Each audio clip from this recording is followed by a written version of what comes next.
Hey, magic makers. Today I want to talk about food boredom.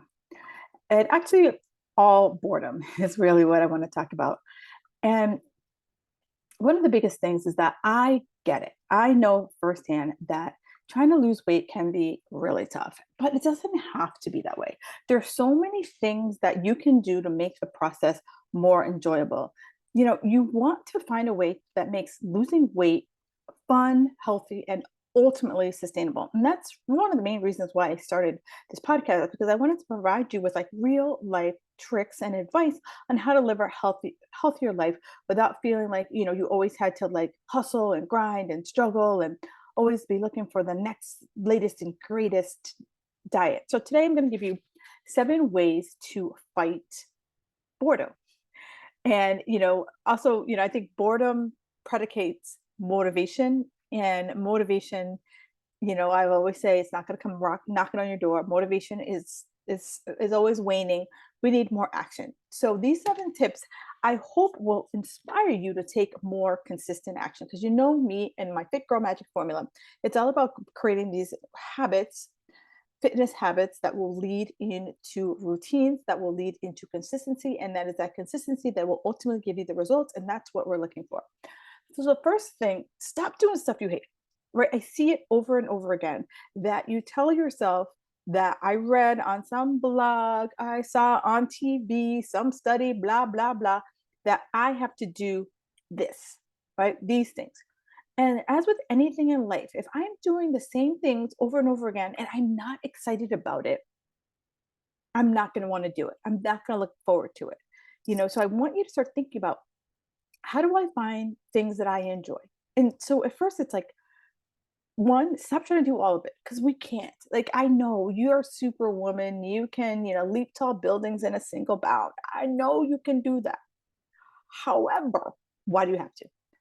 So my biggest thing is I always challenge my clients is that instead of saying, I have a client who is like, well, kale is better than spinach.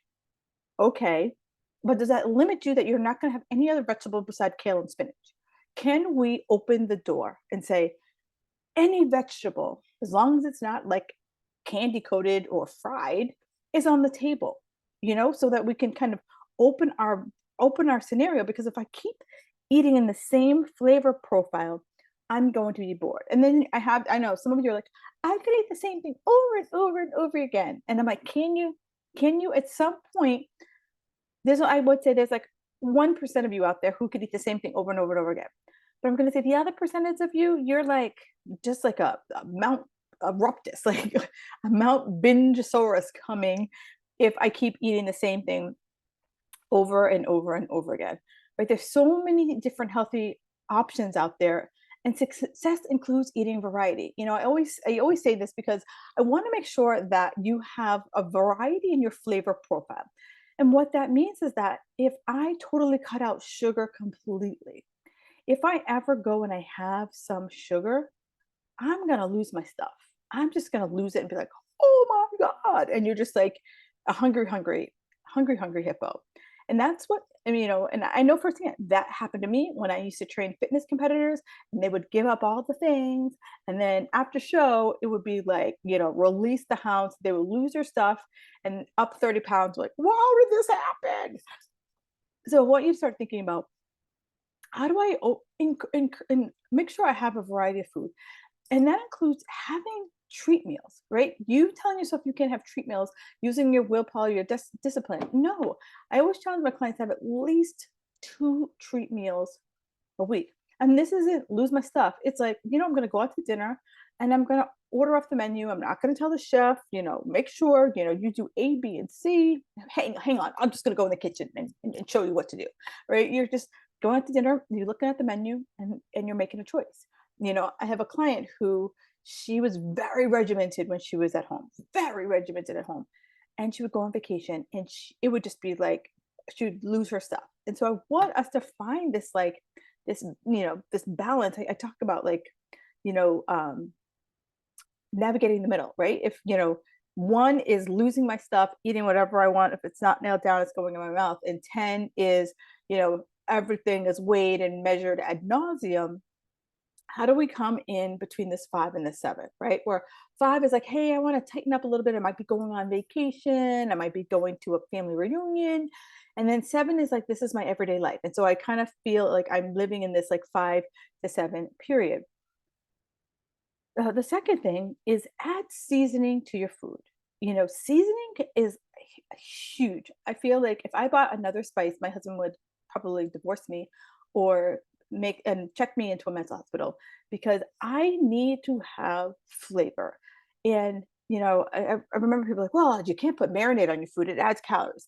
The marinade cooks off, right? And or of the 10 calories it might add to your food, that's going to add flavor. Like I need flavor in my food. And you can add flavor with so many different herbs and seasoning. They make such a difference in your diet. Like a simple piece of chicken can be transformed by putting on some pesto or some curry or some jerk seasoning.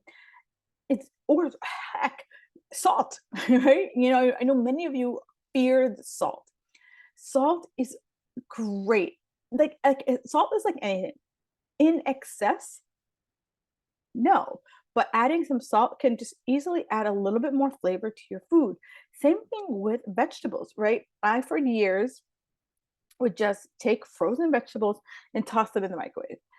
And I can't eat that.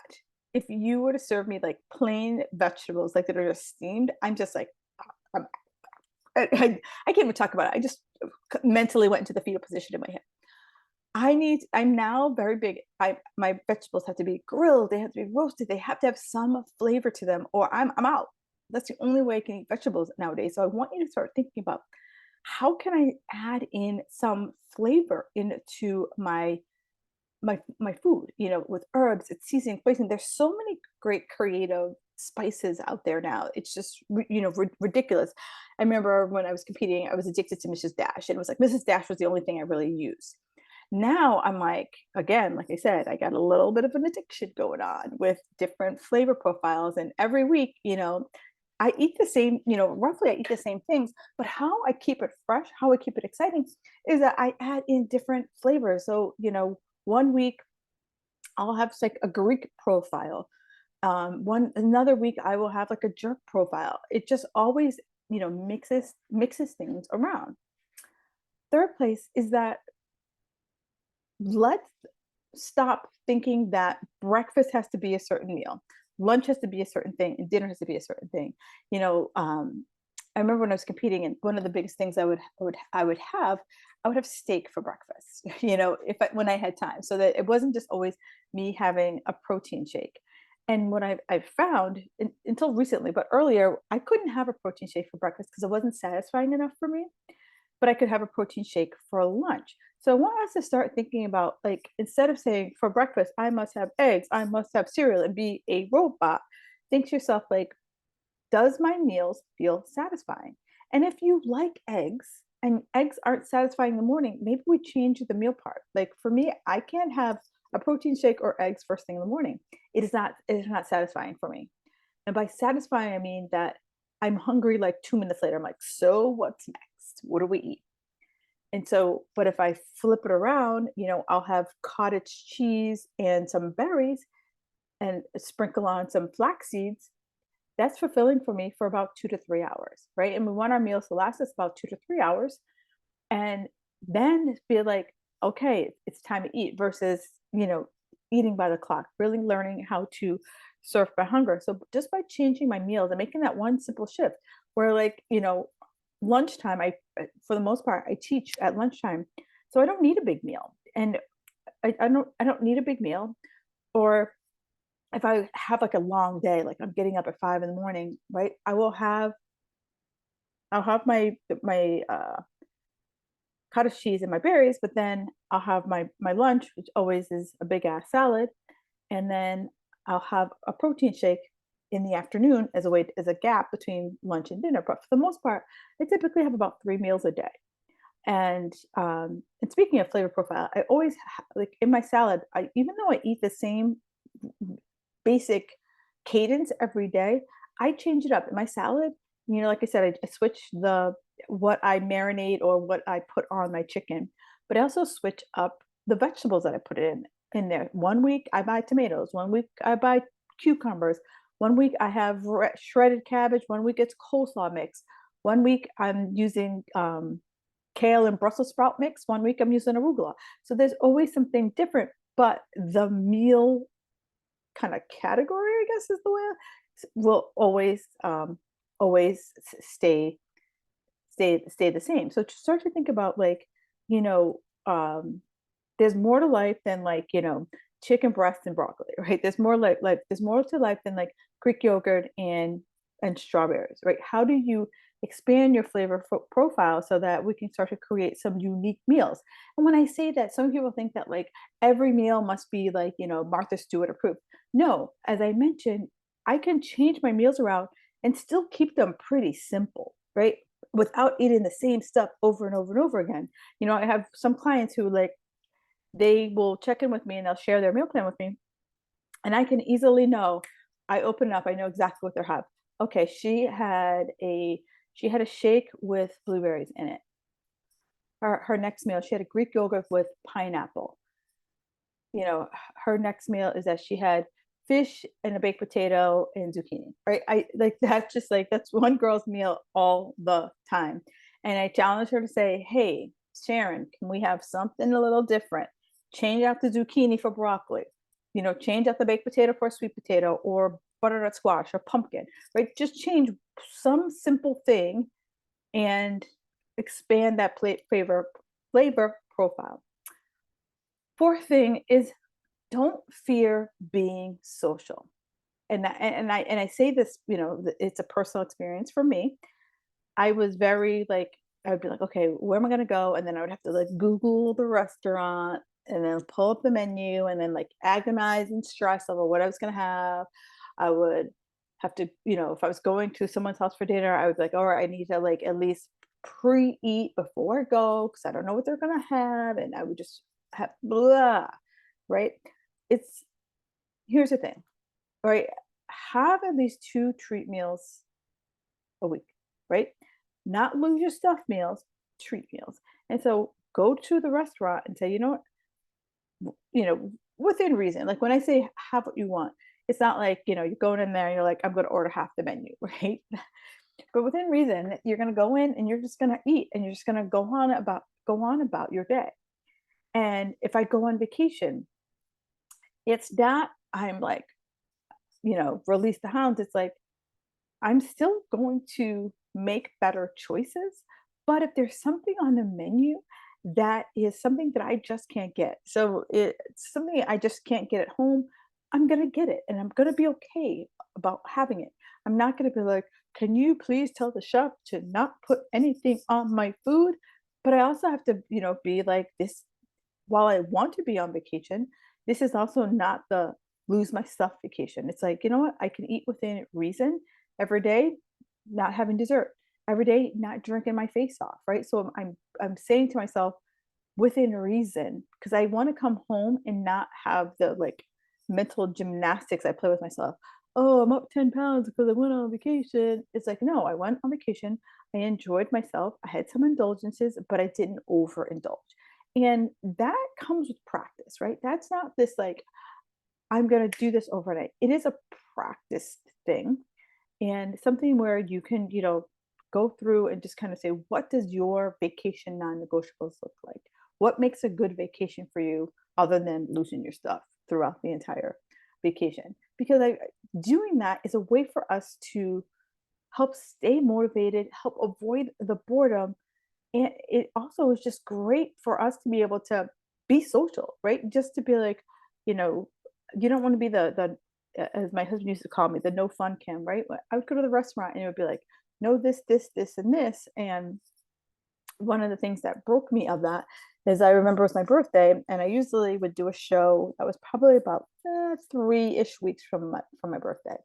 And I remember he called me and he was like, "Hey, I found a restaurant that can make you whitefish." And that is just like broke me. I was like, "Oh my God, like my husband is now catering to my freaking crazy." Ugh. And that was kind of like my wake up call that I was like living such a like blindered life that I had to start to figure out something different so that it wasn't this like, these wild binges and these like, these lockdowns. And, we kind of all remember what it was like to be locked down and, you couldn't do anything, you couldn't go anywhere. Well, I was in a prison of my own freaking making, and I had to start to find my way out of that and start to navigate social events, restaurants without feeling like I needed to be the person like driving the bus all the time. So for some of you, depending on where you are, do I like this is number 5 by the way. For some of you, if I like tracking calories, macros, so forth. And I feel that from time to time you have to.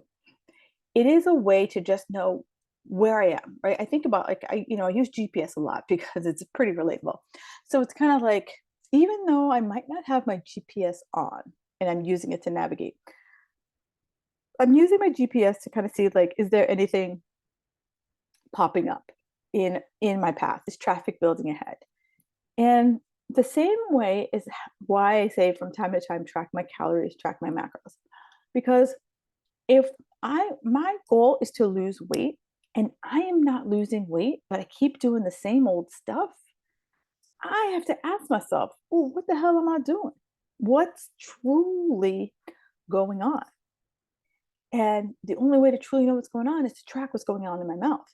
And I'm a numbers person. Um, numbers really solidify what I'm doing. So I will look at my numbers and I will say, okay, wow, I didn't realize that this, whatever particular thing I'm eating, had that amount of calories in it. Ah, I didn't realize whatever the thing I'm eating, didn't realize that it had that much fat in it, or that many carbs, or that many grams of sugar. Like I didn't know that. So it's more for me an education, but also at the same time, it's showing me that if I choose this, there's consequences. There are other things that I have to make adjustments to down the line. So I want you to start thinking about, like, for many of us listening here, and if you have that spontaneous life, rock on with your bad self. Many of us don't have that spontaneous life. We kind of know that what's coming up. We kind of know if we're going out to dinner on a Saturday, if there's an event on a Tuesday, we know. And also kind of like as we move into the holiday season, we kind of know. So from here, it's kind of like it helps us to be more cognizant, be more aware, be more mindful of what we're eating so that as I'm enjoying something versus mentally calculating how bad this is, right? The way that way you can still enjoy a glass of wine with friends, or you're like, you know what? Do I want the wine or would I rather have the cheesecake? Right? So we can start to be like a little bit more um I think the word I'm looking for is particular, being more choosy, if you will. Or you could say, you know what, today I'm having both. And while there is no makeup, I feel like if I go over my calories or my macros today, as long as it's part of my overall strategy, it's not like every day I'm like, it's a party, it's a party, where it's like I always like to think of like, I like when I have my clients track macros or carbs, I like to have them look at it in a 7-day span because that way, like, it's an average versus like every single day trying to hit your number to the penny. We're not accountants, right? We're not accountants. And some days we're higher, some days we're lower. And that's just life, right? Life is one of the things is that I like walking near water. And water just always just reminds me, especially when I have like a lot of stuff going on in my head, water just reminds me that things come and things go, right? So, visualize an ocean, right? The waves come onto the shore and then they slide back out. They come onto the shore and then they slide back out. And so that's how I kind of look at like my calories and my macros. It's like, okay, I have choices and I have decisions. And based on what I just did, can can change the next step I take versus, catastrophizing it like, oh my God, I'm the devil. I had an extra glass of wine. All right, I had an extra glass of wine. You know what? I'm good. I'm done. It's fine. Tomorrow's a new day. The next meal's a new day, right? There's no recourse when I beat the tar out of myself. Like what happened when I beat the tar out of myself? What really happens? Boop, nothing. It just makes me feel worse and worse and worse. And then I go down the spiral of, oh my God, I need to go harder, stricter, double down, blah. No, no, no. Um, Review your goals. Keep your goals, um, keep the goal that you want, right? If I want to lose 10 pounds, great, that's the goal. But keep your approach flexible. And so, um, again, I want to go back to GPS, right? So, GPS is as I'm driving down the road, I punch in my destination, and GPS set tells me traffic's building ahead.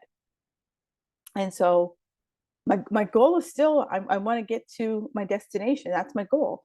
But the GPS is saying traffic's building ahead. And here I can decide that GPS is like, hey, if you take the next exit, you're going to get there 5 minutes faster, right? I can take that exit. But for some of you, there's four mindsets that pop up when you're thinking this, right? The first mindset is, oh no, this is the road. I must stay on Route 95. That is the only way to get to where I want to go. So I'm staying the course, even if I'm stuck here in traffic. Then we have people who are resistant, where they're like, well, I could get off the next exit. I've never got off the next exit. I don't even know what town that exit is in. I don't know. Is the right way to do? Should I do it? Should I not do it? And you kind of like you you want to know for sure that you're going to save that 10-15 minutes if you take that exit. You want to know for sure that there isn't going to be something else that pops up along the way. Then you have people who are always looking for the roadblocks, right? They're like, well, if I take this exit, I mean, there could be another detour. There could be potholes on this road. There could be more traffic lights. And you start to think about all the things, and you're like, I don't know if I can, navigate that. And then you finally have the people who are like, you know what? 5 minutes is 5 minutes. I'm going to take it. Right. So we have to kind of say to ourselves that, like, even though the goal is losing 10 pounds, there are so many different approaches to getting there. And especially for someone who has been dieting forever, your body is hip to you. Your body's like, girl, I know exactly what's happening. I know exactly what you're going to do. I'm going to make you spin around Robin Hood's barn, chasing your damn tail, making you feel crazy before I give you bupkis, right? So here's where especially, many of you who are listening to this, if you've been dieting since you were like 15, you need to bring a new bag. I can't just rinse and repeat an old diet. It's not going to work. It might work maybe the first, second, or third time, but if I'm just dusting off like for the 10th time, no matter what, it's not going to work. I'm sorry. I don't want to, I don't want to pee in your cornflakes, but I got to pee in your cornflakes. It's not going to work. So every now and again, it's worth reviewing your goals and the reasons why you aren't losing weight, right? Remember, I talked about, I got to go back. I got to check to see what am I putting in my mouth. And it's shows you where your struggles, it shows where your gaps are. And sometimes it's just enough to remind yourself, like, okay, do I want this goal, and what am I willing to change in order to get there, right? That's the ultimate, for me, it's ultimately your mindset sets the strategy. And if I have that rigid mindset that tells me I can only go one way, you're going to be hard pressed to lose the weight, especially when it's not, when you're not making any progress at all, right? You're going to be really hard pressed. So I want you to take a step back and ask yourself, does everyone who does the approach you're doing get their goal, and more importantly, keep their goal? And the last one here is a 24 make a plan, right? 24 hours or 1 week.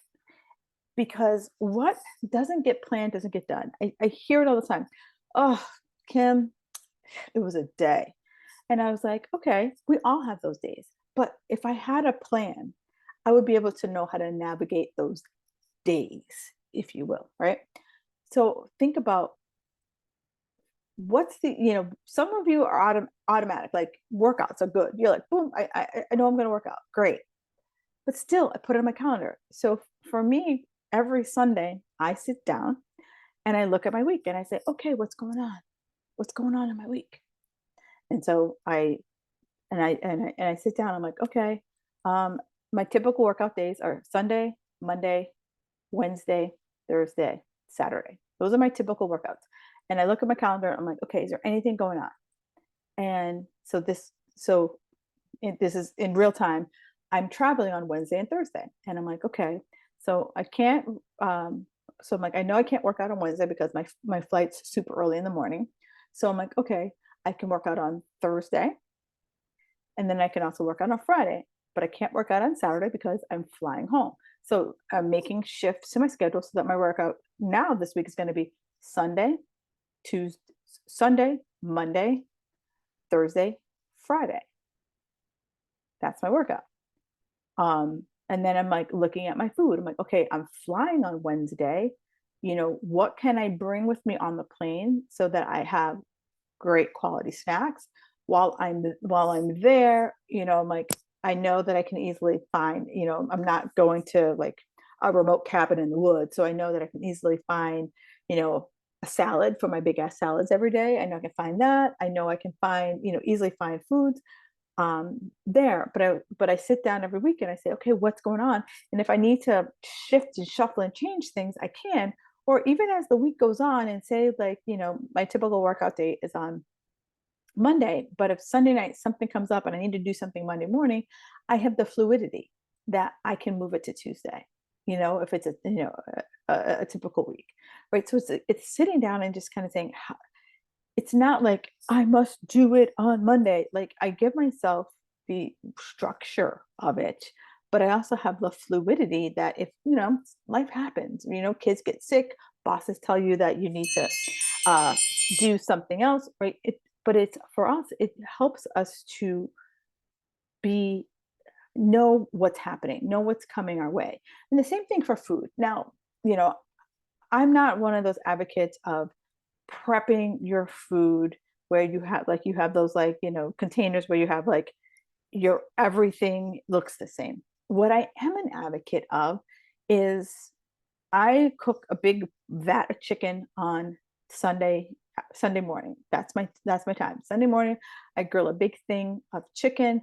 I have um, pre-bagged salad mix in the refrigerator. So when I'm going to make, I only think about lunch.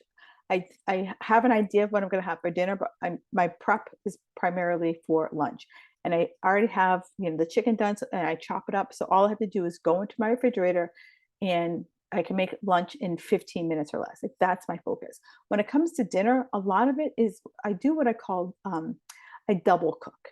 And so what that by double cooking is that I take what I had for dinner on Monday and I cook enough that it's for Tuesday. Um, on Wednesday, I cook again. I have enough for Thursday. On on Friday, I cook again. I have enough for Saturday, so that I'm only cooking a handful of days. I'm huge into my crock pot. And so from time to time, my crock pot. So some days I'll have, the same thing Monday, Tuesday, and Wednesday, and then only have to cook on Thursday and Friday. So it's like there's a rhythm to it where I'm not feeling like I have to cook a fresh meal every night. The double cook has really saved my life, because I used to be the, like, you know, like, I need variety in my life. I know that if what I cooked on Sunday, by Wednesday, I'm like, I am done. I can't look at it. I can't eat it anymore. But this kind of double cooking process has made it a little bit easier for me. So also freezer meals, right? Throwing some meals in the freezer. There's some great like pre-cooked alternatives that aren't overly fatty or fried or anything like that. One of my favorites is Kevin's meals. And I think they're pretty widespread as to where you can find them all around. But that's how I fight boredom, right? That's how, we don't kind of feel like we're stuck in a rut, and then you kind of feel like you have to break out of this rut. So I'd love to hear how this is landing with you. I'd love to hear, how are ways keep it from being boring, that you keep it like so that, this is just what you do, and you're not like always like looking around the corner waiting for like the next new diet to come around. and bust out of your rut. Because I hear it all the time, like, Kim, I'm in such a rut. I'm such a rut. Hopefully, one of these 7 things, pick one, right? Pick one of the 7 things that can help you bust out of your rut. All right, ladies, it is fabulous. I will talk to you next week. Enjoy the rest of your day.